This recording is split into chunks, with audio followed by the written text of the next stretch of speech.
हे good morning friends. आज मी तुमच्यासोबत शेअर करणार आहे डोसा रेसिपी. त्यासाठी मी सगळ्या डाळी रात्रीच भिजत घातल्या होत्या. तर मग मी तुमच्यासोबत डोशाची रेसिपी शेअर करते. त्यासाठी मी मुगाची डाळ, उडदाची डाळ, तुमच्याकडे जेवढ्या डाळी अवेलेबल असेल तेवढं तुम्ही घालू शकता. बट माझ्याकडे 2-3 होत्या त्यामुळे मी त्या घातल्या.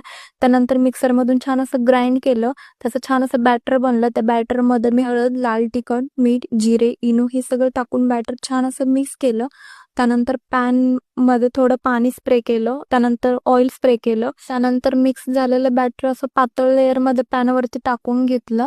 त्यानंतर त्याची वाफ वरती जाऊ नये म्हणून त्यावर झाकण ठेवलं 5 मिनिट. तुमचा डोसा हे क्रिस्पी होत नसेल तर तुम्ही हे सगळं बॅटरचं मिश्रण रात्रीच भिजत घालायचं. सगळ्या डाळी रात्रीच भिजत घालायचं. 4-5 तास अगोदर भिजत घातलं तरी चालतं, पण मी रात्रीच भिजत घालत असते. त्यानंतर मी याच्यासाठी सांबार बनवलं होतं. सांबारची रेसिपी नेक्स्ट ब्लॉगमध्ये तुम्हाला नक्की शेअर करेन, बिकॉज मला थोडं काम होतं. माझी एक फ्रेंड मुंबईला जाणार होती, सो मला दिरायला जायचं होतं.